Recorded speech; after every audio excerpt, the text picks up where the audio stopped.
Un démon enlève les petites filles, mais le pouvoir de la plus jeune va étonnamment le surprendre, et vous aussi. Suivez jusqu'à la fin.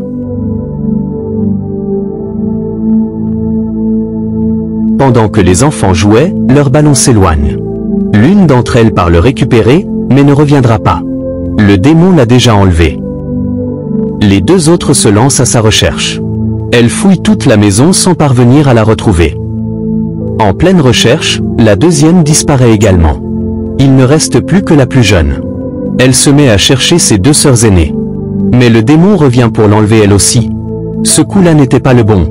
La petite va lui faire regretter son acte. Elle ressort du trou avec l'imposteur. Elle le force à révéler la vérité et ses intentions. Elle exige de savoir où sont ses sœurs. L'homme essaie de parler, mais il a du mal à articuler. « Arrête de me faire perdre mon temps. Je vais leur dire, s'il te plaît. S'il te plaît. Oui, laisse-moi parler, je vais leur dire.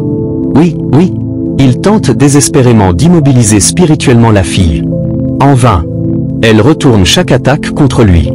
Elle l'oblige à dire la vérité et à faire apparaître ses sœurs. Elles sont enfin de retour. Qui est cet homme?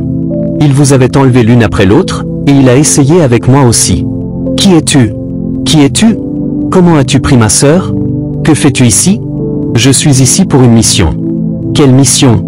Que veux-tu dire? Pour vous récupérer. La fille l'approche, mais ses sœurs la retiennent. Non. Non, non, non. Arrête ça. Ah. Tu dois l'arrêter. Tu dois l'arrêter. Non, tu ne peux pas l'arrêter.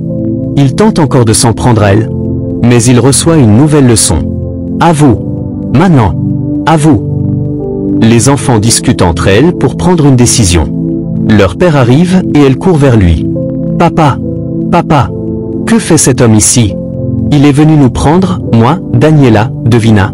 Puis il m'a prise. Tu sais ce que cette personne combattait? Attends, je ne comprends pas. Il a pris Kamsi? Il t'a prise toi, devina aussi? Et maintenant tu es parti dans une guerre spirituelle pour le combattre? Oui, mais comment? Comment cet homme est-il arrivé ici? On jouait à danser. Je ne sais pas ce qui s'est passé.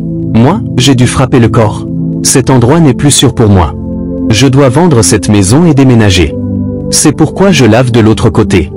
Je dois finir la boutique dans cette maison, ensuite, on va y emménager. Que se passe-t-il? On ne déménage pas? Je suis ici pour sauver tout le monde. Tu veux dire qu'on ne déménage pas? Que tu es ici pour nous sauver? Comment? Ce n'est pas elle qui vous a sauvé? Elle vous a sauvé, non? Dieu. Il faut qu'on prie tout le temps. Oui, je prie. Tu crois que tu l'as entendu? Chaque fois qu'elle prie, tu dois prier avec elle. Si je ne suis pas là, d'accord? D'accord. Allons-y. Merci d'avoir regardé cette vidéo jusqu'au bout. Si vous aimez ce genre d'histoire pleine de mystères, d'émotions et de retournements spirituels, alors abonnez-vous maintenant à Biggie Cinéma. Activez la cloche pour ne rien rater des prochaines vidéos et surtout, partagez autour de vous. À très bientôt pour une nouvelle aventure sur Biggie Cinéma.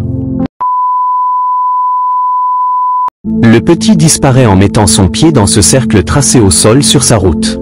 Prise de peur et de panique, sa sœur crie son nom mais en vain. L'homme lui demande de passer. Intelligente, cette sœur refuse et court à toutes jambes appelant sa mère. L'homme disparut et apparut devant son maître disant qu'il a eu le garçon. C'était apparemment un plan monté pour un kidnapping spirituel. Il dépose le tissu à terre. Son maître fait des invocations puis l'enfant reprend corps devant eux. Les deux hommes se mettent tous deux à rire à gorge déployée. La fille vint enfin à la maison tout essoufflée pour raconter la scène à sa mère. Que se passe-t-il lui demande sa mère tout inquiète. Où est ton petit frère? Mais elle répondit qu'un homme a transformé son petit frère en cours de route. Comment? Quand? Qui? Demande la mère. Juste devant répondit la fille quand la mère lui demande d'y aller. Mais son instinct spirituel l'arrête. Elle demande alors à sa fille de prier durement avec elle. La mère et sa fille se mirent à prier. Les deux hommes étaient dans leur planification quand le feu commence à brûler le maître, seul homme qui a commandité l'enlèvement du petit garçon. Le maître ne comprenait rien de ce qui lui arrive. Il accuse alors son disciple. « Je t'ai demandé de me ramener une fille, pourquoi ramènes-tu un garçon? Avec tout le respect que je vous dois, grand maître, je me rappelle très bien que vous avez demandé un garçon. J'étais très heureux quand le garçon est rentré dans le cercle et la fille s'est retournée en toute hâte. Non, je t'ai demandé une fille, répète le maître. Mais le disciple conteste les propos de son maître disant qu'il lui a demandé de ramener un garçon, essayant de justifier. Mais le maître lui demande de la fermer car il aurait demandé une fille et non un garçon. Le disciple persuadé qu'il lui a été demandé de ramener un garçon demande si le maître a des troubles de mémoire. Veux-tu dire que le grand maître ment? La mère et sa fille finissent de prier et prirent enfin la route. Veux-tu dire que le grand maître ment? Non, mais il est possible que le grand maître oublie. Car vous m'avez demandé un garçon. Non. Laisse le petit partir. J'en ai pas besoin. Et le sacrifice? Lui demande son disciple. Libère-le et va chercher une fille. Le disciple indique le chemin du retour au petit qui part alors. Le maître demande ensuite à son disciple d'aller à la recherche de la petite fille. Les deux disparaissent. Le petit marchait seul dans la rue quand sa mère et sa sœur courent à lui toutes deux inquiètes. La mère serre son fils dans les bras et remercie le ciel.